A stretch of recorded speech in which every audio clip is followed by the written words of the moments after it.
है method of finding total electrostatic potential energy stored method of finding total electrostatic potential energy stored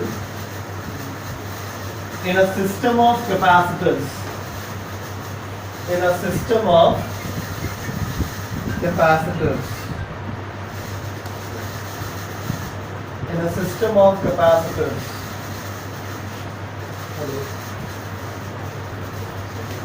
आज नहीं कर देगा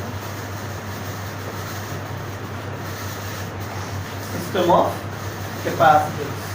इसके बारे में चर्चा एक दिन करी थी हमने। तो देखिए दो तरीके हैं, आपके पास एक सिस्टम में कई सारे कैपेसिटर्स हैं, तो आप क्या कर सकते हैं, दो मेथड है। या तो आप मोटा मोटा सारे कैपेसिटर पे अलग अलग पोटेंशियल एनर्जी कैलकुलेट करो, उसके बाद सबको जोड़ दो, ठीक है, तो आपका आ जाएगा। यानी मेथड वन क्या है, यानी मेथड वन फर्स्ट मेथड क्या है, ये आपको क्या करना पड़ेगा, स्टेप वन है ना, इसमें find potential energy of each capacitor individually, लिखते जाइए individually. After that second step, step two जो होगा, तो फर्स्ट मेथड में पहला स्टेप ये है कि आप हर कैपेसिटर का इंडिविजुअली कैपेसिटेंस निकाल लीजिए। स्टेप टू, दूसरा स्टेप ये है, यही फाइनल स्टेप है कि ऐड ऑल पोटेंशियल एनर्जीज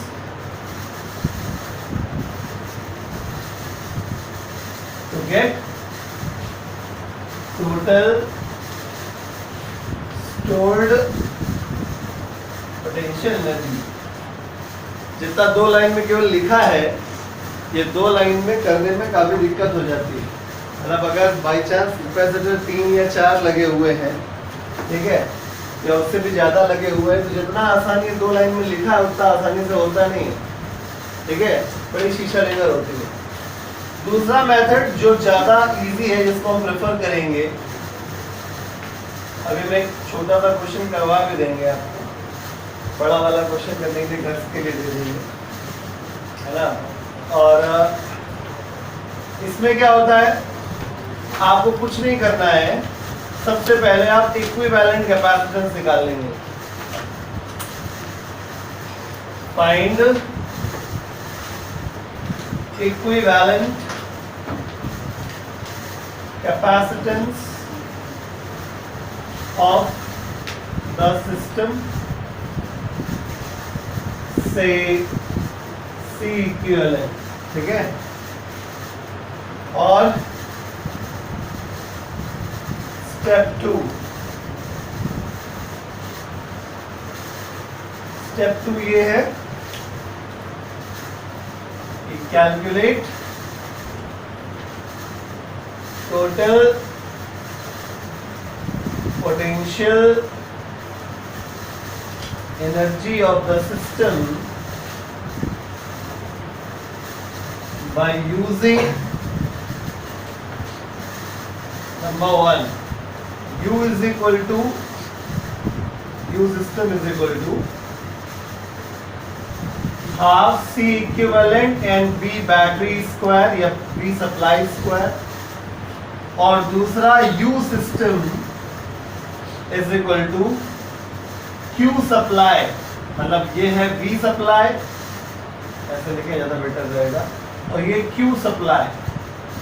कभी कभी ऐसा होता है कि आपको पूरे सिस्टम में कितना चार्ज डाला गया है ये बता देते हैं, तो Q स्क्वायर बाय 2C, वही जाने पहचाने फॉर्मूले हैं। बस क्या है, जैसे मान लीजिए सिस्टम पे पूरा वोल्टेज पता है कि तुमने पूरे सिस्टम पे कितना वोल्टेज अप्लाई किया, तो ये लगा लेना। और अगर आपने पूरे सिस्टम पे को कितना चार्ज दिया है, ये दिया गया है, तो आप ये लगा देना, ठीक है। ये बेस्ट तरीका है।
हो गया नोट?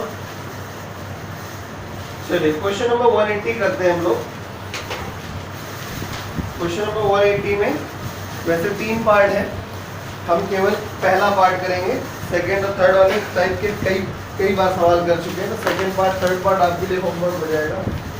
ठीक है, हम दोनों मेथड से क्वेश्चन आपको करके दिखाएंगे, नहीं दिखाएंगे बहुत टाइम लगेगा, जिससे करना ही नहीं उसके पीछे के ऊपर है ना, टाइम वेस्ट करने की कोशिश करना। समझ गए ना? अगर आपको एक सिस्टम ऑफ कैपेसिटेंस दिया है और आपको पूरे सिस्टम में टोटल पोटेंशियल एनर्जी कैलकुलेटेड निकालनी है, मतलब कैलकुलेट करनी है, तो आपके पास दो तरीके हैं, या तो हर कैपेसिटर का अलग अलग पोटेंशियल एनर्जी निकाल के ऐड कर लो, या तो टोटल इक्विवेलेंट कैपेसिटेंस निकाल के तब काम कर लो मेथड 2 से। तो हम लोग क्वेश्चन नंबर 180 का फर्स्ट पार्ट करने जा रहे हैं, वो भी मेथड 2 से करेंगे। ठीक है, इसमें दिया गया है 2 कैपेसिटर दिए हैं, एक कैपेसिटर ये है, एक कैपेसिटर ये है, ये C1 है, ये C2 है, इसके पैरेलल में ये C3 है, उसके बाद यहाँ पे 200 वोल्ट का सप्लाई है इस प्रकार से। ठीक है, C1 2 माइक्रोफैरड है, C2 जो है आपका 6 माइक्रोफैरड है, C3 आपका 2.5 माइक्रोफैरड है। ठीक है, तो पहला पार्ट था टोटल पोटेंशियल, टोटल कैपेसिटेंस निकालना है, charge and energy of the system. ठीक है, तो हम सीधे सीधे टोटल एनर्जी कैलकुलेट करके दिखा रहे, बाकी सारा कुछ आपके लिए गृह कार्य ऐसे कई सवाल करा चुके हैं।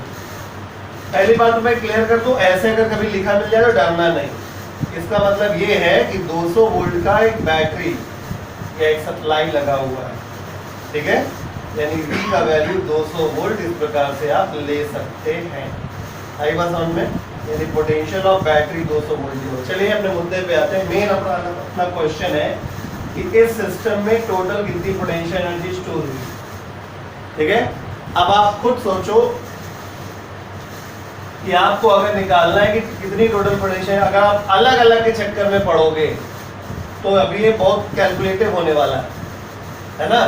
लेकिन अभी अगर आप सेकंड मेथड पे आते हो, जो कि हम आपको कह रहे हैं प्रेफर कर रहे हैं करने के लिए, तो आपको साफ साफ दिखाई देगा।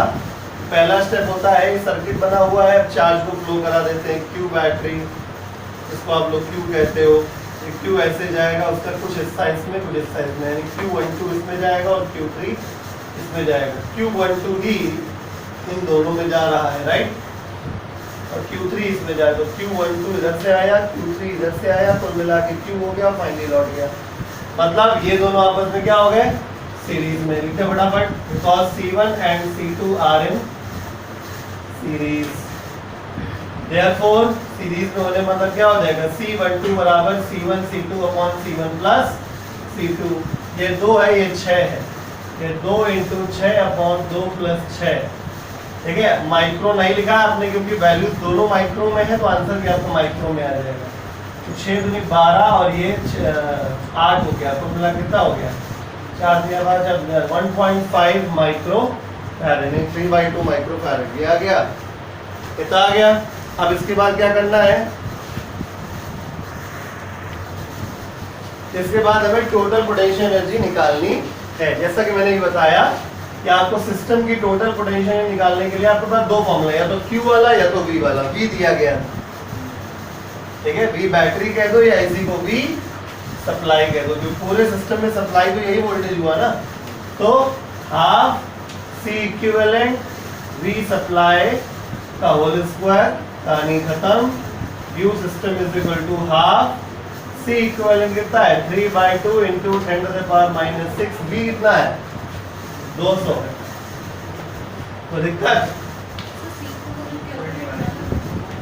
अरे सॉरी भाई साहब बीच में घुस गए हैं ना, तो अभी से इक्विवेलेंट नहीं निकला है, रुक जाइए, पहले यहाँ जाना पड़ेगा। ठीक है, तो ये हो गया C12 के बाद ये पैरेलल भी तो लगा हुआ है, और लिखो आगे, because C12 and C3 are in parallel.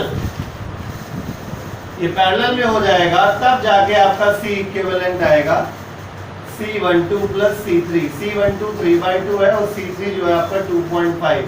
1.5 plus 2.5 कितना हो गया 4 माइक्रोफैरड। अब वापस आओ यहाँ, ठीक है। तो आपका सी इक्विवेलेंट जो आया ये आया 4 माइक्रोफैरड, 4 सॉल्व करेंगे। यू सिस्टम बराबर 2 दूनी 4, 2 दूनी 4, 4 दूनी 8, 8 इंटू 10⁻⁻² आ जाएगा, है ना, 0.08 जूल,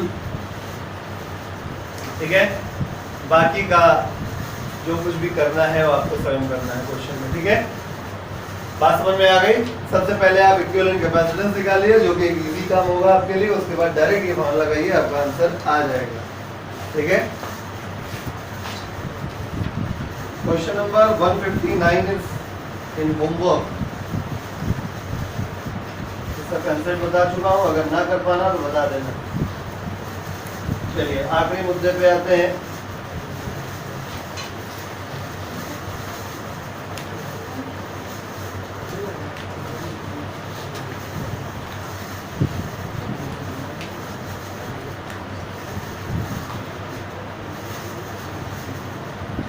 कहीं डालिए डाइलेक्ट्रिक, जल्दी लिखो, डाइलेक्ट्रिक लिखिए। Dielectric is a substance, dielectric is a substance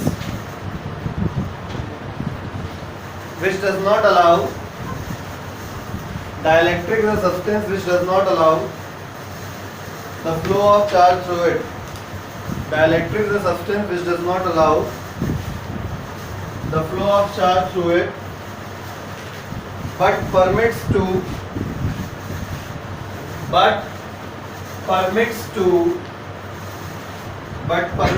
exert electrostatic force through it. But permits to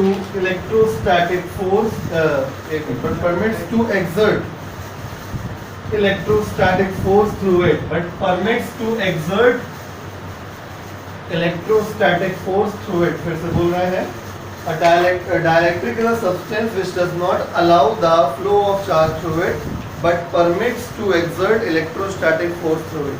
ये बात हम आपको इलेक्ट्रोस्टैटिक्स में ही पढ़ा दिए थे कि जब दो चार्ज के बीच में डाइलेक्ट्रिक मीडियम डाला जाता है तो चार्ज का फ्लो तो एक चार्ज से दूसरे चार्ज तक नहीं होता है, लेकिन चार्जेस की जो फोर्स लगता रहता है, याद नहीं है आपको?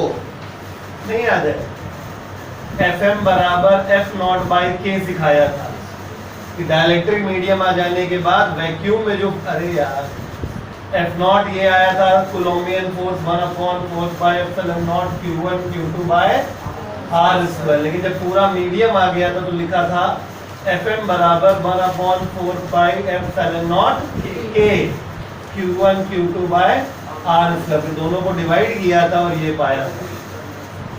यानी कि फोर्स खत्म नहीं होता है, फोर्स कम जरूर हो जाता है। तो वही चीज डेफिनेशन में आज हमने लिखवा दिया कि डाइलेक्ट्रिक मीडियम एक सब्सटेंस ऐसा होता है कि अगर दो चीजों के बीच में भर दिया जाए, दो चार्ज बॉडीज के बीच में भर दिया जाए तो चार्ज का फ्लो नहीं होगा। मान लीजिए ये है एक स्फीयर, ये एक स्फीयर, ये तो आपने डाइलेक्ट्रिक मीडियम घुसेड़ दिया तो चार्ज नहीं फ्लो करेगा इसके थ्रू ना। लेकिन अगर आप ये सोचो कि इसका चार्ज Q1 है, इसका चार्ज Q2 है, वो फोर्स भी नहीं लगेगा, तो फोर्स लगेगा, चाहे भले कम लगे लेकिन फोर्स लगेगा। यही डेफिनेशन में लिखवाया है, इसमें कोई संशय नहीं होना चाहिए, और बातें ऑलरेडी पहले से किया। तो डाइलेक्ट्रिक वो मीडियम होते हैं जिनके थ्रू चार्ज नहीं फ्लो करता, लेकिन अगर दो चार्ज बॉडीज के बीच में इनको भर दिया गया तो दोनों चार्ज बॉडीज एक दूसरे के ऊपर फोर्स फिर भी लगाते रहेंगे, भले वो फोर्स कम हो जाए। ठीक, अच्छा आगे लिखिए।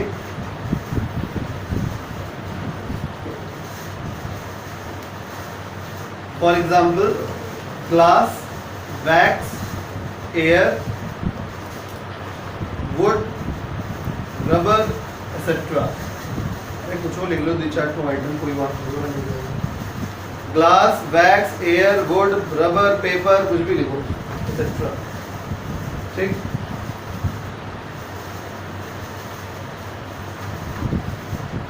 हेडिंग डालिए behaviour of dielectric in an external electric field. Behaviour of a dielectric in an external electric field. Behavior of a dielectric in an external electric field.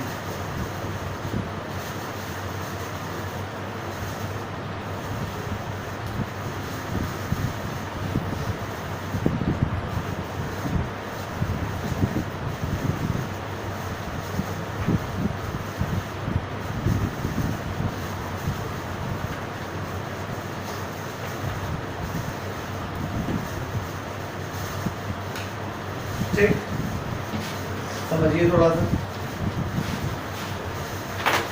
Suppose आपके पास पैरेलल प्लेट कैपेसिटर है। हम लोग क्यों बार बार parallel plate capacitor के पीछे पड़े, क्योंकि parallel plate capacitor की दोनों प्लेट्स के बीच में यूनिफॉर्म इलेक्ट्रिक फील्ड होती है। तो अपने कोर्स में मेनली यूनिफॉर्म इलेक्ट्रिक फील्ड ही है। तो भैया दोनों प्लेट्स के बीच में एक इलेक्ट्रिक फील्ड होगी जिसको हम T नॉट से रिप्रेजेंट कर रहे हैं, एक्सटर्नल या आउटर इलेक्ट्रिक फील्ड की बात कर रहे हैं, ठीक है। अब तुमने क्या किया, इसके अंदर एक डाइलेक्ट्रिक स्लैब यानी एक डाइलेक्ट्रिक मटेरियल से बना हुआ एक कोई पीस टुकड़ा रख दिया। बहुत ध्यान समझिएगा, क्लियर। तो क्या होगा, हर चीज मॉलिक्यूल से मिलके बनी हुई है, एटम से मिलके बनी हुई है, ठीक है। यानी कुल मिला के कुछ पॉजिटिव और कुछ नेगेटिव चार्ज से मिलकर बनी हुई है, राइट। जैसे ही आप देखिए, पहले कोई मॉलिक्यूल ऐसे रहता है या एटम ऐसे रहता है, मतलब उसके न्यूक्लियस का पॉजिटिव चार्ज ये रहता है और नेगेटिव चार्ज उसके आसपास डिस्ट्रीब्यूट रहता है। कब, जब उसके ऊपर तुम किसी प्रकार का फोर्स, किसी प्रकार की फील्ड नहीं लगाते। मान लेते हैं अब तुमने क्या किया, इलेक्ट्रिक फील्ड को थोड़ा सा बढ़ाया, मतलब आपने E1 जो है थोड़ा सा बढ़ाया, E से E1 थोड़ा सा बढ़ गया, कर दो, ठीक। तो ये जो E1 है आपका, मान लेते हैं इस तरफ लग रहा है। बहुत ध्यान समझिएगा, आपको कोरोना पढ़ा रहे हैं अभी, ठीक है। तो ये जो मॉलिक्यूल जब यहां जाएगा तो अब थोड़ा सा फोर्स महसूस करेगा, चार्ज फील्ड के अंदर फोर्स महसूस करता है। तो ये ऐसे हो जाएगा, प्लस इधर आ जाएगा और माइनस एक तरीके से कलेक्टिवली लिख देते तो नेगेटिव इस तरफ आ जाएगा। क्या हो गया, this is called delocalization of charges, या इसको आप पोलराइजेशन भी पढ़ते हो केमिस्ट्री में, कि अभी तो चार्ज बराबर बराबर डिस्ट्रीब्यूट था, किसी तरफ ज्यादा किसी तरफ कम नहीं था। इधर क्या हुआ, डीलोकलाइजेशन हो जाने से पॉजिटिव एक तरफ सरक गया, नेगेटिव एक तरफ सरक गया, ठीक है। बाय द वे मुझे यहीं तक यहाँ इसमें डिस्कस करना है, लेकिन हम कोरोना तक जा रहे हैं। देखिए, अब मान लेते हैं कि आपने फील्ड और तगड़ी लगा दी जो कि E1 से भी ज्यादा है। फील्ड वही है, सेम डायरेक्शन में है, लेकिन फील्ड पहले से ज्यादा लग गई, यानी अब फील्ड E2 है। अब क्या होगा, मामला मूंगफली जैसा हो जाएगा, ना, खिंचाव ज्यादा हो रहा है भाई। प्लस इलेक्ट्रिक फील्ड की तरफ जाएगा और माइनस इलेक्ट्रिक फील्ड से दूर जाना चाहिए, तो खिंचाव बढ़ेगा, ठीक है। और एक मोमेंट ऐसा आएगा जब तुम इतनी इलेक्ट्रिक फील्ड लगा दोगे कि ये मूंगफली टूट जाएगा बीच से, ये इधर हो जाएगा और ये इधर हो जाएगा, पॉजिटिव इधर भाग खड़ा होगा, नेगेटिव इधर भाग खड़ा होगा। This phenomena is called corona discharge. शब्दों को समझिएगा, शब्दों को पकड़िएगा, क्योंकि बहुत सारी चीजें हैं यहाँ पे, ठीक है। तो ये जो इंस्टेंस हुआ है इस जगह पर कि टूट के अलग अलग हो गए, this is called, this phenomena is called corona discharge, ठीक है। एक और चीज बता रहे, बहुत ध्यान से सुनिएगा। जितनी इलेक्ट्रिक फील्ड कोई डाइलेक्ट्रिक मटेरियल झेल जाता है, देखो पहले फील्ड नहीं लगाई थी, फिर तुमने बढ़ाई, फिर तुमने और बढ़ाई, यहाँ तक बंदा बर्दाश्त कर गया, मॉलिक्यूल यहाँ तक बर्दाश्त कर गया, डाइलेक्ट्रिक बर्दाश्त कर गया। इसके आगे क्या हुआ, बर्दाश्त से बाहर हो गया, कोरोना डिस्चार्ज हो गया। मतलब क्या है, जितनी इलेक्ट्रिक फील्ड कोई डाइलेक्ट्रिक मटेरियल बिना ब्रेकडाउन हुए बर्दाश्त कर जाती है, उसको हम कहते हैं उस डाइलेक्ट्रिक का डाइलेक्ट्रिक स्ट्रेंथ। ये शब्द सुनने को मिलेगा, इसलिए अपने दिमाग में रखिएगा, ठीक है। डाइलेक्ट्रिक मटेरियल जितना अधिकतम इलेक्ट्रिक फील्ड बर्दाश्त कर सकती है बिना टूटे, ठीक है, हर इंसान की झेलेबल कैपेसिटी होती है, कितना झेल सकते हैं, तो वही तुम्हारी क्या है, स्ट्रेंथ है, ठीक। तो उसी प्रकार से किसी डाइलेक्ट्रिक मटेरियल की, मतलब यहां तक वो झेल जा रहा है, तो the maximum electric field intensity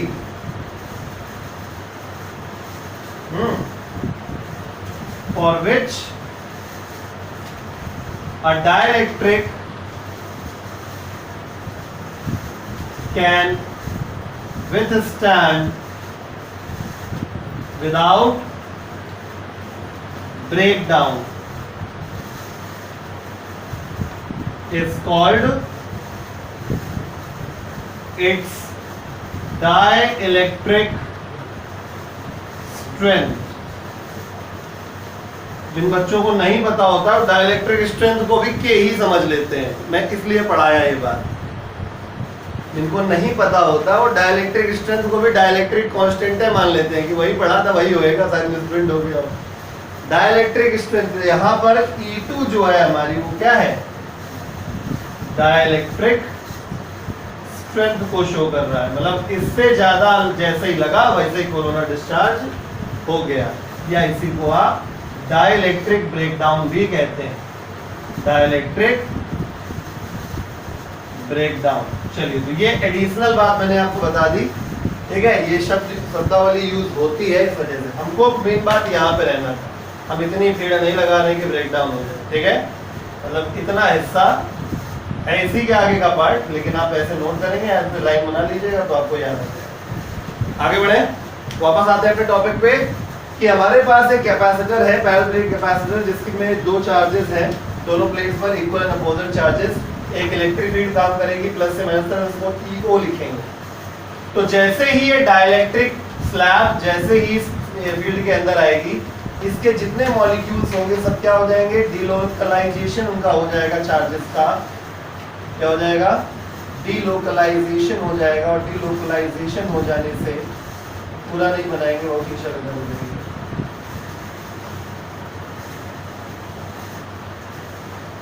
delocalisation हो जाएगा और क्या हो जाएगा, प्लस वाले की तरफ माइनस वाले आ जाएंगे, हर मॉलिक्यूल का माइनस इस तरफ हो जाएगा, इतना तो समझदार हो ही, और माइनस वाले की तरफ हर मॉलिक्यूल का क्या आ जाएगा, प्लस आ जाएगा। मतलब बीच में भी है, ऐसा नहीं कि खाली स्पेस है, यहाँ पे ज्यादा समय ना लगे इस वजह से बनाया, समझ गए। अब आपको क्या दिखाई दे रहा है, बीच वाले को मारो गोली, किनारे किनारे देखो, साइड में, साइड में एक प्रकार से आप देख रहे हैं कि यहाँ पे पार्शियल नेगेटिव चार्ज डेवलप हो चुका है, ऐसे केमिस्ट्री में पढ़ा होगा, पार्शियल नेगेटिव पढ़ा होगा ना, इलेक्ट्रोनेगेटिविटी में जब इलेक्ट्रॉन शिफ्ट होता है, तो ये पार्शियल नेगेटिव इस तरफ आ गया और पार्शियल पॉजिटिव इस तरफ आ गया। यानी कहने का मतलब हो गया कि अगर गौर से देखा जाए तो डाइलेक्ट्रिक के अंदर भी एक प्रकार का इलेक्ट्रिक फील्ड आ गया। आई बात समझ में, क्लियर? बोलो भाई, आउटसाइड इलेक्ट्रिक फील्ड ये थी और पोलराइजेशन हो गया है, polarization of dielectric takes place, dielectric का पोलराइजेशन हो जाता है, जिसकी वजह से डाइलेक्ट्रिक के अंदर एक इलेक्ट्रिक फील्ड डेवलप हो जाती है, जिसे हम कहते हैं इंटरनल इलेक्ट्रिक फील्ड EI।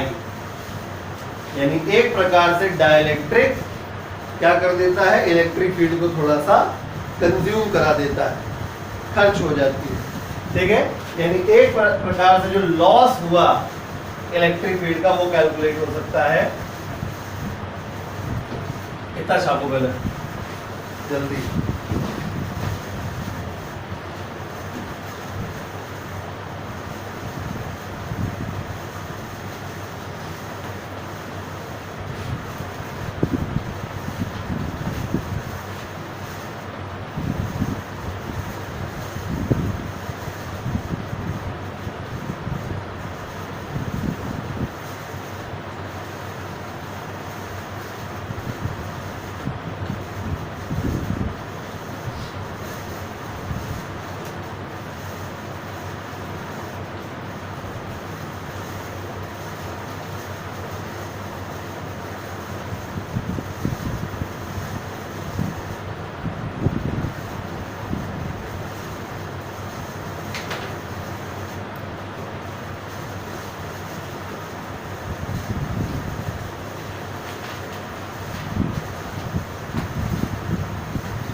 तो क्या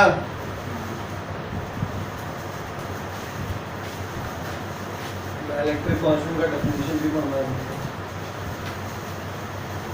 चल अब ये रब कर दें, कितने लिखोगे?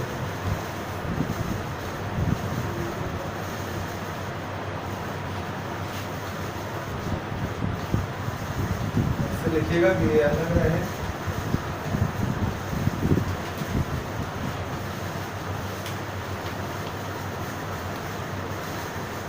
जब किसी डाइलेक्ट्रिक मटेरियल को इलेक्ट्रिक फील्ड के अंदर रखा जाता है तो डाइलेक्ट्रिक मटेरियल पोलराइज हो जाता है, क्योंकि उसके जो मॉलिक्यूल्स होते हैं उनका जो चार्ज होता है वो डीलोकलाइज हो जाता है। यानी डीलोकलाइज मतलब अपनी लोकेशन से डिस्प्लेस हो जाता है, दैट इज डीलोकलाइजेशन। तो डीलोकलाइज होने के बाद किनारों पर अपोजिट चार्ज आ जाता है, जिसकी वजह से डाइलेक्ट्रिक के सरफेस पर एक इलेक्ट्रिक फील्ड अपोजिट डायरेक्शन में आ जाती है, जिसको EI से लिखा है। यानी ओवरऑल देखा जाए तो इलेक्ट्रिक फील्ड रिड्यूस हो जाती है। तो कितनी रिड्यूस हो गई, मतलब कितनी इलेक्ट्रिक फील्ड डाइलेक्ट्रिक मटेरियल खा गया, तो कैलकुलेट कर लिया जाए।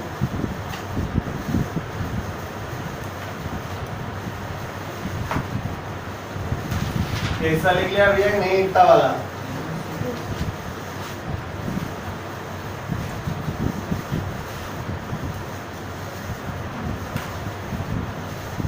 हाँ जी, अब लिख रहे हैं आगे। So due to delocalization of charges of molecules of dielectric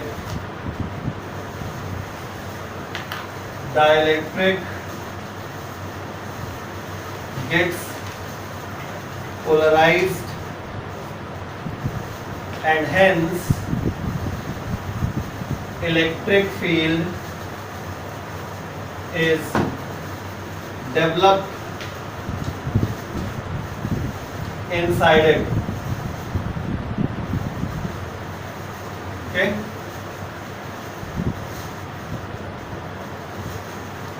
hence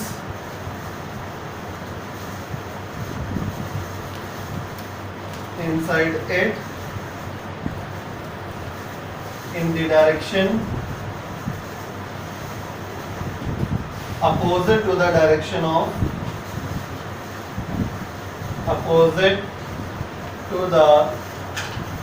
direction of applied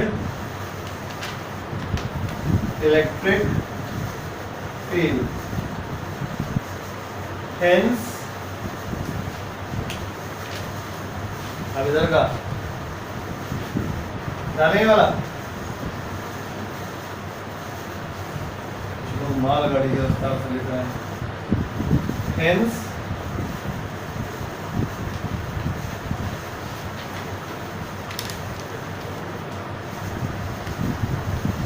some electric field intensity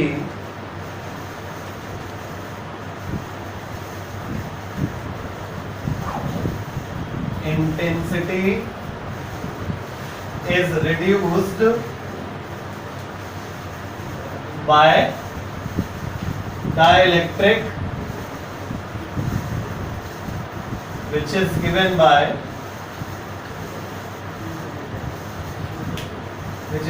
by EM is equal to reduced electric field.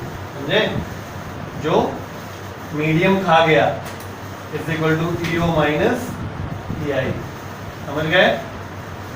Medium जो इलेक्ट्रिक फील्ड खा गया वो ये है, जो लगाई थी वो ये है, और अपोजिट में जो डेवलप हुई थी वो EI। समझ गए? तो फिर से बोलते हैं, इलेक्ट्रिक फील्ड के अंदर डाइलेक्ट्रिक को रख देने से अपोजिट डायरेक्शन में एक इलेक्ट्रिक फील्ड आ जाती है, जिसका मैग्नीट्यूड लगाई हुई मैग्नीट्यूड से कम होता है, यानी EI EO से कम होता है। तो ये जो डिफरेंस आता है वो हम ये समझते हैं कि इतना इलेक्ट्रिक फील्ड इंटेंसिटी डाइलेक्ट्रिक ने क्या कर दिया, रिड्यूस कर दिया। तो जितना रिड्यूस हुआ उसको EM लिखा जाता है, यानी electric field inside the dielectric. ठीक है। तो ई एम जो होता है वो ई नॉट माइनस ई आई होता है, फटाक से नोट कर लीजिए, क्योंकि यहीं से आपकी कहानी शुरू होगी डाइलेक्ट्रिक कांस्टेंट की। आपको याद होगा, अच्छा डाइलेक्ट्रिक कांस्टेंट की डेफिनेशन नहीं लिखवाई ना, बस केवल नाम बताया था कि डाइलेक्ट्रिक कांस्टेंट को रिलेटिव परमिटिविटी भी कहते हैं। जल्दी लिखो भैया।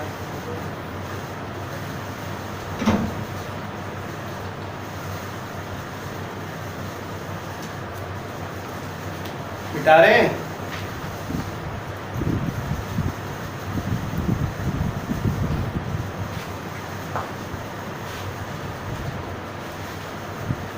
पेजेस लिखे भाई।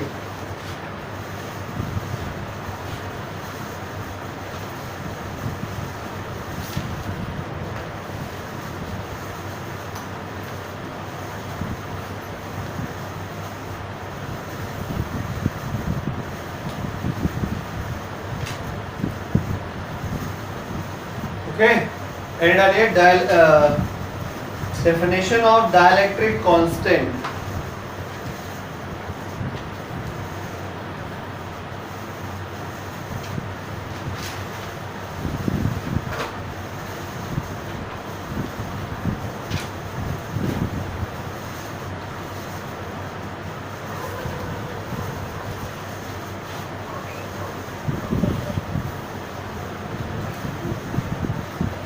Definition of dielectric constant. Dielectric constant की डेफिनेशन अच्छे से समझने के लिए आप ये देखो, मान लीजिए कंसीडर द सिचुएशन, आपके पास सेम दो कैपेसिटर हमने लिए, एग्जैक्टली सेम है, बस एक में डाइलेक्ट्रिक है जिसका डाइलेक्ट्रिक कांस्टेंट K है और एक में वैक्यूम है, ठीक है। तो अगर ये positive surface charge density, negative surface charge density, positive और नेगेटिव सेम सिचुएशन है, तो बस इतना समझ लीजिए कि यहाँ पर जो इलेक्ट्रिक फील्ड होगी उसे क्या लिखते हैं, E नॉट, और अब यहाँ पे जो इलेक्ट्रिक फील्ड होगी उसे क्या लिखेंगे, EM, जो मीडियम के अंदर है, जो ये खा गया, जो इसकी खुद की इलेक्ट्रिक फील्ड है इसके पास। आई बात समझ में? तो अगर आपने it can be या dielectric constant of the medium, dielectric constant K और relative permittivity, बार बार लिख रहे ताकि याद रहे तुम्हें, relative permittivity epsilon r of medium can be estimated by, कैसे estimate कर सकते हैं, कैसे एस्टिमेट कर सकते हैं, बस वो जो EM E नॉट है उसमें आप EM से क्या कर दीजिए, डिवाइड कर दीजिए, यानी वैक्यूम में इलेक्ट्रिक फील्ड इंटेंसिटी और मीडियम में इलेक्ट्रिक फील्ड इंटेंसिटी का जो रेशियो आएगा उसी को हम लोग क्या कहते हैं, रिलेटिव परमिटिविटी या डाइलेक्ट्रिक कांस्टेंट, क्योंकि रेशियो है इसलिए ये क्या होगा, यूनिट, ठीक। फटाक से कॉपी करिए, डेफिनेशन लिखवा देते हैं, समझ में आ गया ना। जब डाइलेक्ट्रिक कुल मिलाकर मोटा मोटा आपको ये समझना है कि जब डाइलेक्ट्रिक आ जाता है वैक्यूम वाली जगह पे तो इलेक्ट्रिक फील्ड EM हो जाती है, यानी electric field inside the medium, और E नॉट मतलब जब वैक्यूम था, तो मीडियम के केस में इलेक्ट्रिक फील्ड इंटेंसिटी EM और वैक्यूम के केस में electric field intensity E not का जब रेशियो इस प्रकार से किया जाएगा तो जो रेशियो बनेगा उसी को हम डाइलेक्ट्रिक कांस्टेंट कहते हैं, या रिलेटिव परमिटिविटी कहते हैं।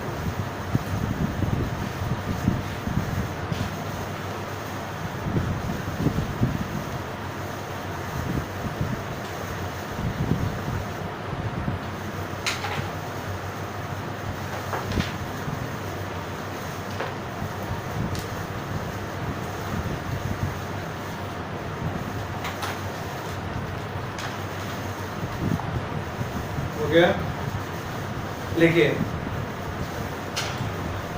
Dielectric constant of a dielectric can be defined as dielectric constant of a dielectric can be defined as the ratio of dielectric constant of a dielectric can be defined as the ratio of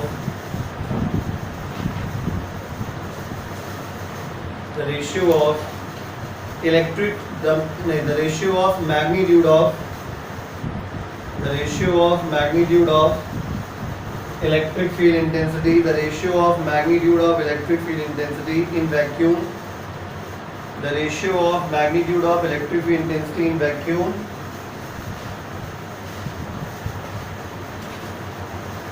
to the reduced electric field, to the magnitude of reduced electric field, to the magnitude of reduced electric field intensity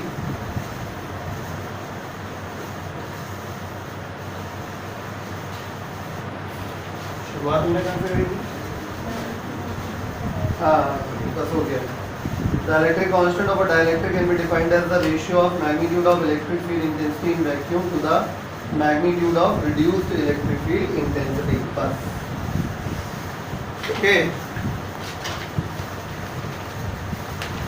heading डालिए derivation for the expression of very important mark कर दीजिएगा इसको, हमारे home examination जरूर आएगा. Derivation for the expression of capacitance of partially field parallel plate capacitor.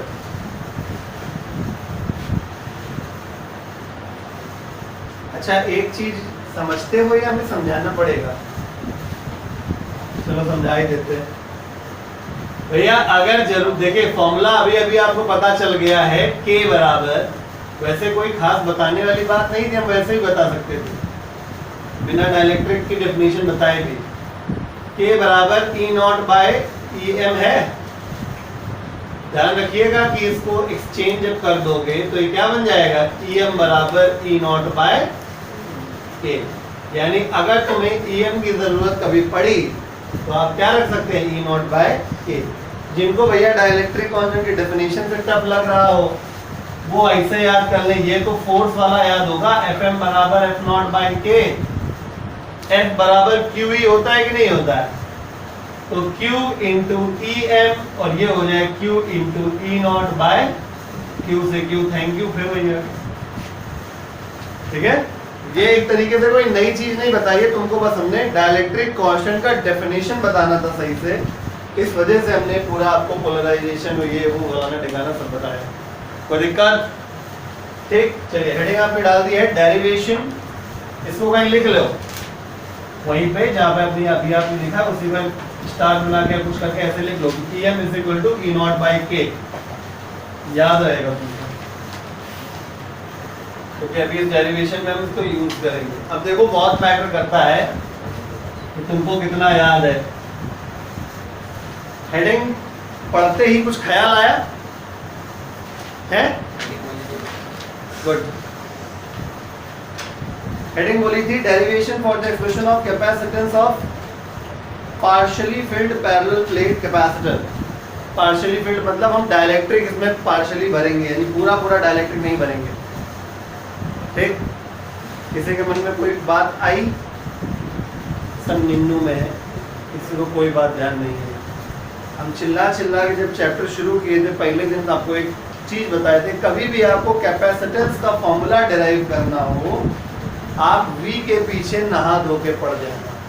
नहीं यार, अब तो याद आएगा ही आएगा, वो तो जब नहाने धोने वाली बात आई तो याद आया.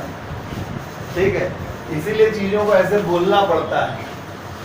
हमें कौन सा गरज पड़ा है कि मार उसको हम जबरदस्ती कुछ और शब्दों में लपेटे हैं.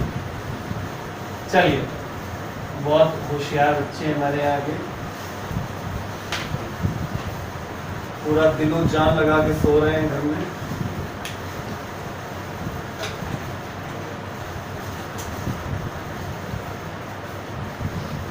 एक बात और भी याद दिला दें कल टेस्ट में, अगर ये भी भूल गए हो तो. ये एक पैरेलल प्लेट कैपेसिटर था जिसका प्लेट एरिया A है. इसको हमने एक सेल से कनेक्ट कर दिया है जिसका टोटल वोल्टेज V है. ये डाइलेक्ट्रिक है जिसका थिकनेस T है और दोनों प्लेट्स के बीच का जो गैप है वो D है, ठीक है। मतलब ये एक डाइलेक्ट्रिक स्लैब है जिसका डाइलेक्ट्रिक कांस्टेंट K है। बाकी चीजें आप जानते हैं, एरिया A है, ये प्लस सिग्मा माइनस सिग्मा जो भी है, ठीक है। प्लस सिग्मा कब आया होगा भाई, ये भी एरिया A है, जब ये प्लस क्यू अपॉन A हुआ होगा तो प्लस सिग्मा आया होगा, ये माइनस क्यू अपॉन A हुआ होगा तो माइनस सिग्मा आया होगा। चलो कोई नहीं, ये प्लस है, ये माइनस है, ठीक, बहुत बढ़िया। अब आपको इसको समझने में आसानी हो जाए, इसको मैं रिफॉर्म कर रहा हूँ।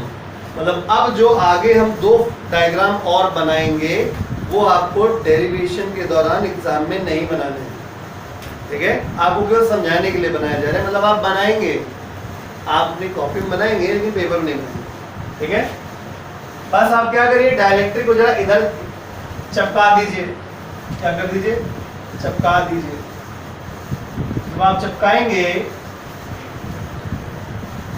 तो आपको ये कुछ ऐसी सिचुएशन बन जाएगी, यानी T वाला हिस्सा ये हो गया, यानी मीडियम वाला हिस्सा ये हो गया और बचा वाला हिस्सा D माइनस T हो गया वैक्यूम वाला, ठीक। अब आप इसको दो पार्ट में और तोड़ सकते हो, बहुत ध्यान दीजिएगा। यानी अब आपके पास ये दो कैपेसिटर हैं, समझे। अब आपके पास ये दो कैपेसिटर हैं, कौन कौन से, एक ये डाइलेक्ट्रिक वाला जिसके प्लेट का सेपरेशन T है, और एक वैक्यूम वाला जिसके प्लेट का सेपरेशन कितना है, D माइनस T है, और आपस में ये सीरीज में जुड़े हैं।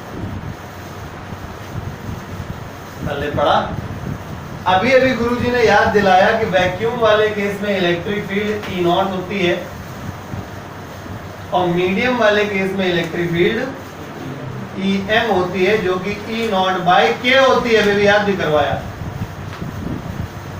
ठीक।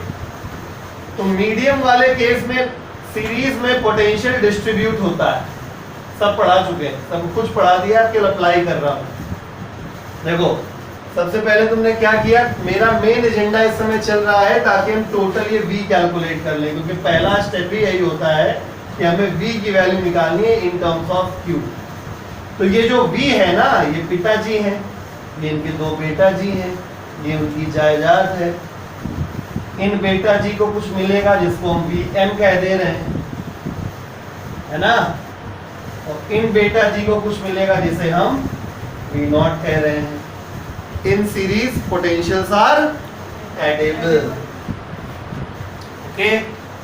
तो क्योंकि V जो हो जाएगा वो V नॉट और VM के सम के बराबर हो जाएगा। मैं किसके पीछे पड़ा हूँ, पोटेंशियल निकालने के पीछे पड़ा हूँ, तब तक जुटा रहूंगा इसके पीछे जब तक Q नहीं आ जाता, ठीक। और आगे बढ़ते हैं भैया। पैरेलल प्लेट कैपेसिटर में हमेशा लगता है वेद, भूल गए होंगे, ठीक है। तो V बराबर इस V नॉट को क्या लिख सकते हैं, E नॉट, जो बात छापने में लगे केवल इस तरीके से, ये पीला वाला तो बिल्कुल ही लगा हुआ है।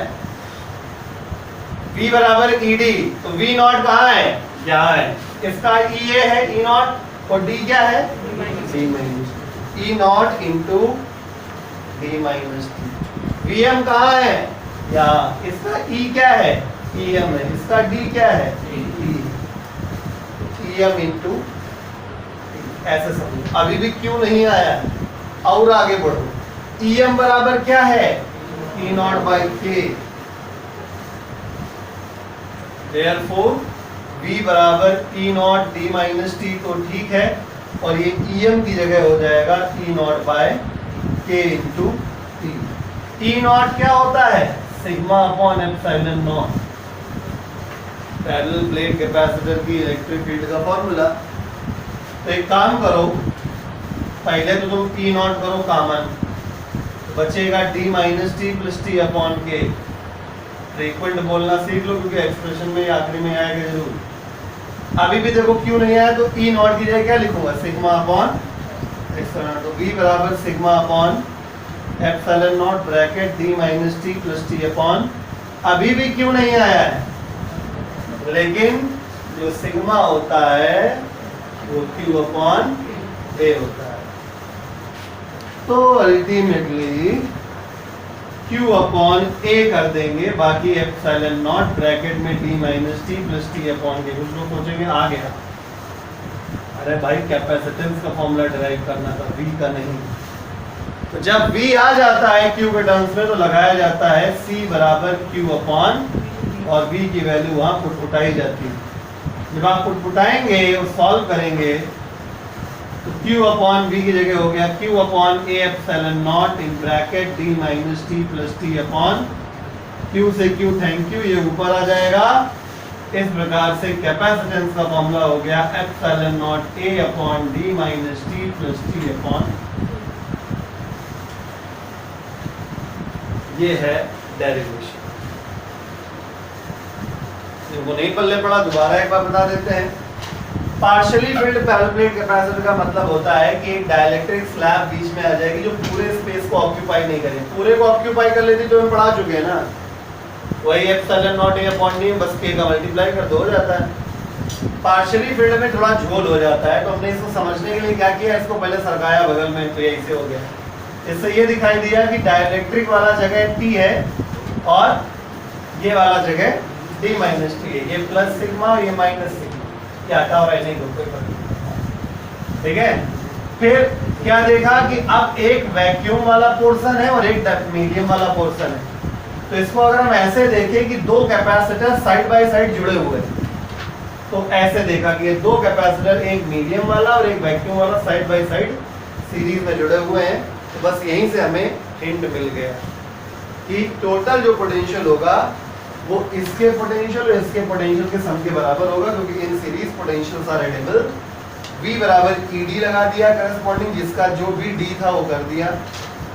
EM की जगह E नॉट बाई K कर दिया, फिर E नॉट की जगह सिग्मा बाई एप्सिलॉन नॉट कर दिया, sigma is equal to Q upon A कर दिया, फिर C बराबर Q अपॉन V लगा के